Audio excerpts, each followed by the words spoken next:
አደጋ ላይ ነው። ኳታር ለእስራኤል ጥቃት የጋራ ምላሽ ትፈልጋለች። የኳታር ጠቅላይ ሚኒስትር የእስራኤል ጠቅላይ ሚኒስትር የመካከለኛው ምስራቅ ወደ ትርምስ እየመሩ ነው ሲሉ የክልሉ መሪዎች ከኳታር ጋር በመተባበር ከሰዋል። ሰላም የተወደዳችሁ የቻናላችን ተከታታዮች እንደምንቆያችሁ። እስራኤል በኳታር ዋና ከተማ ዶሃ ላይም ስላደረሰችው ጥቃት የጋራ ምላሽ ሊኖር ይገባል እያሉ ነው። ቆይታችሁን ከእኛ ጋር አድርጉ፣ ዝርዝሩን ትሰማላችሁ። የኳታር ጠቅላይ ሚኒስትር ሙሐመድ ቢን አብዱራህማን ቢን ጃሲም አልታኒ የአረብ ሀገራት መሪዎች አጋርነታቸውን ለመግለጽ ወደ ባህረ ሰላጤው ሀገር ሲታደፉ እስራኤል በኳታር ዋና ከተማ ዶሃ ላይም ላደረሰችው ጥቃት የጋራ ምላሽ ሊኖር ይገባል እያሉ ነው። ከክልሉ የሚመጣ ምላሽ አለ። ይህ ምላሽ በአሁኑ ጊዜ በክልሉ ውስጥ ካሉ ሌሎች አጋሮች ጋር በመመካከርና በመወያየት ላይ ነው በማለት ለአሜሪካ መገናኛ ብዙሃን ሲኤንኤን ረቡዕ ዕለትም ተናግሯል። የባህረ ሰላጤው አካባቢ በሙሉ አደጋ ላይ ነውም ብለዋል። የእስራኤል ጠቅላይ ሚኒስትር ቤንጃሚን ኔታንያሁ ክልሉ ወደ ሁከትና ብጥብጥም እየመሩ ነው ሲሉ ሼህ መሐመድ አክለውም እስራኤል የጉልበተኝነት እንዳትቀጥል የሚያደርግም ጠቃሚ ነገር ተስፋ እናደርጋለን ብለዋል። የአልጀዚራው ቻርልስ ስትራትፎርድ አንድ አይነት ክልላዊ ስብሰባ እዚህ ኳታር ውስጥም እንደሚያካሂዱ ተረድተናል። አጋሮች የራሳቸውን የህግ ቡድንን እንደሰበሰቡ እናውቃለን። ኔታንያሁ ዓለም አቀፍ ህግንም ለመጣስም እንዲሞክሩ ለማድረግም ሁሉንም ህጋዊ መንገዶችን እየተመለከቱ ነው። ስለዚህ አዎ ጫናውም በእርግጠኝነት በእስራኤል ላይ እየጨመረ ነው። ከኳታር ብቻ ሳይሆን በክልላዊና ሰፋ ያለ ዓለም አቀፍ ደረጃና እኔ እንደማስበው እሱ በግልጽም እነዚህም በጣም ኃይለኛ መግለጫዎችን ለአሜሪካ አውታር መረብም ሲኤንኤንም ለመስጠት እየሞከረ ነው። የአሜሪካ ፕሬዚዳንት ዶናልድ ትራምፕም ባቀረቡትም የቅርብ ጊዜ የጋዛ የተኩስ አቁም ሀሳብ ላይም ለመወያየት ሲሰበሰቡ የእስራኤል ጦር ማክሰኞ በዶሃ የሐማስ መሪዎችም ኢላማ አድርጓል። በጥቃቱ ቢያንስ 6 ሰዎችን ተገድለዋል። ሐማስ ግን አመራሩ ከግድያ ጨረታ ተርፈዋልም ብለዋል። ኳታር ዓለም አቀፋዊ ውግዘትን ባስከተለውም ጥቃትም አንድ የጸጥታ መኮንኖችን መገደላቸውን ገልጸዋል። ሮብ ዕለት የፈረንሳዩ ፕሬዚዳንት ኢማኑኤል ማክሮ በኳታር አሚር ሼህ ታሚም ቢን ሐሚድ አልታኒ ጋርም በስልክ ባደረጉት ንግግር የእስራኤል ጥቃትን አውግዘዋል። እነዚህ ጥቃቶችን ተቀባይነት የላቸውም፣ አውግዛቸዋለሁም። ፈረንሳይ ለኳታር ሉዓላዊነትና ደህንነትን ያላትን ቁርጠኝነት አረጋግጫለሁም ሲሉ በኤክስ ገጻቸው ላይም አስፍረዋል። ጥቃቱ ከቅርብ ድንበሯ በላይ እየሰፋ የምትሄደው የእስራኤል ጥቃት አካል ሲሆን በ72 ሰዓታት ውስጥ ብቻ 6ኛው ሀገርና ከያዝነው ዓመት መጀመሪያ 7ኛዋ ነው። ሮብ ዕለት እስራኤል በየመን ላይ በፈጸመችው ጥቃት 35 ሰዎችን ገላለች። የሊባኖስ የሂዝቦላ ቡድን መሪ እስራኤል በኳታር ላይ የፈጸመችው ጥቃት በነዳጅ ዘይት ለበለጸጉ የባህረ ሰላጤ ሀገራት ወደፊት እንደማይተርፉ ማስጠንቀቂያ ነው ሲሉ የሊባኖስ ሂዝቦላ ቡድን መሪ ረቡዕ ዕለትም ገልጸዋል። ናኢም ካሴም እኛ በኳታር ላይ ጥቃትን ከተፈጸመባት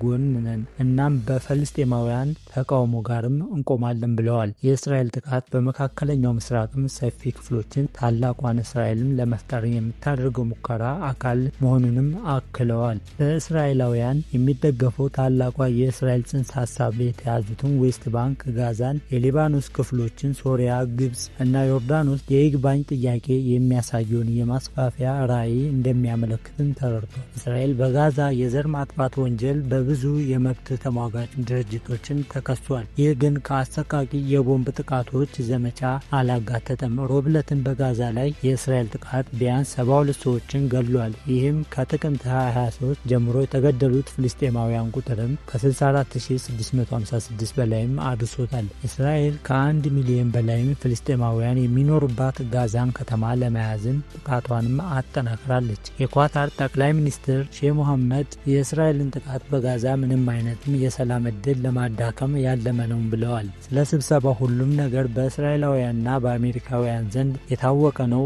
እኛ የምንደብቀው ነገር አይደለም ሲሉም የሐማስ ባለስልጣናት በኳታር መገኘታቸውን ተናግረዋል። እኔ እንደማስበው የእስራኤል ጠቅላይ ሚኒስትር ቤንጃሚን ኔታንያሁ ትናንት ያደረጉት ነገር ለእነዚያ የእስራኤላውያን ታጋቾች ምንም አይነት ተስፋ የገደለ ይመስለኛል በማለትም ሼህ መሐመድ በጋዛ ውስጥም በህይወት አሉ ስለሚባሉት 20 ምርኮኞችም ተናግሯል። ኔታንያሁ ያልተደናገጡ ይመስላል። ይሁን እንጂ ኔታንያሁ የተባበሩ መንግስታት ዋና ጸሐፊን ጨምሮ የዓለም መሪዎችን ነቅፌታ ያላስደሰታቸውም አይመስልም። ሮብ ዕለትም የእስራኤል ጠቅላይ ሚኒስትር በኳታር ላይ ተጨማሪ ጥቃቶችን ዛቱ።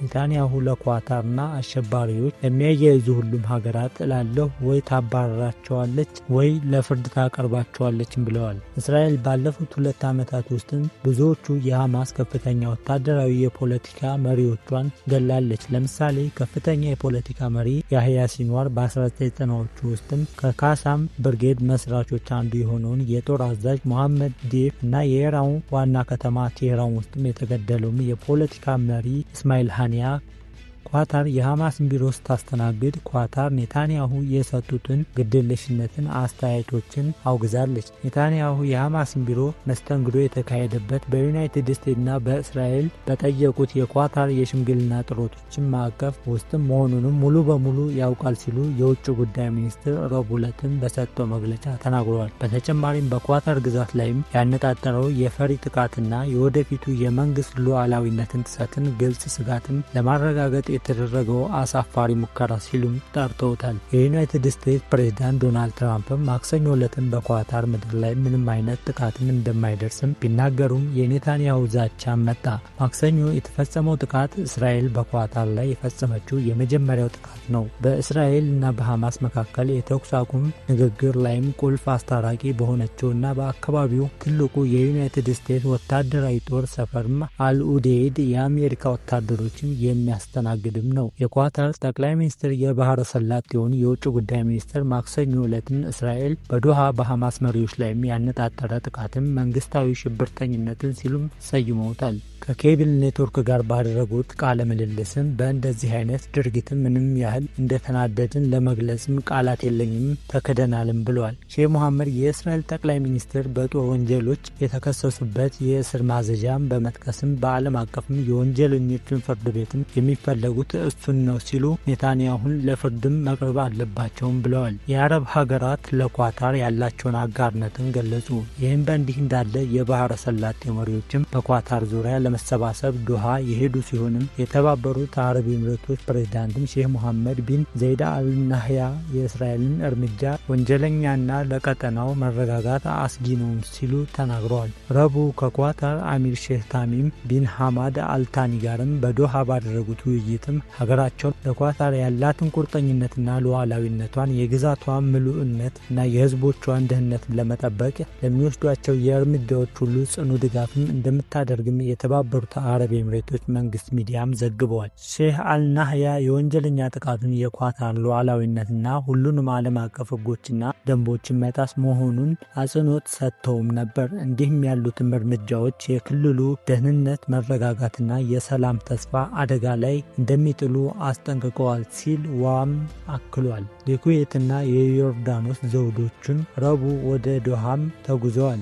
የሳውዲ አረቢያ ገዢ ልዑል አልጋወራሽም ሙሐመድ ቢን ሳልማን በመባል የሚታወቁት ኤምቢኤስ የፊታችን ሐሙስን ዶሃም ይገባሉ። የተባበሩት አረብ ኤሚሬትም ፕሬዝዳንት ሼህ መሐመድ ቢን ዘይድ አልናህያ የኳታር አሚር ሼህም ታሚም ቢን ሐማድ አልታኒ በዶሃ ኳታር ዶሃን ዓለም አቀፍ አውሮፕላን ማረፊያ ላይ ሲደርሱም አቀባበል አድርጎላቸዋል። ልዑል መሐመድ ለሹራ ካውንስልን ባደረጉት ንግግርም ረቡዕ ዕለትም ከኳታር ግዛት ያለምንም ገደብ የሚወስዳቸውን እርምጃዎች ሁሉ ከጎኑ እንቆማለን፣ እናም ሁሉንም አቅማችንን እንጠቀማለን ብለዋል።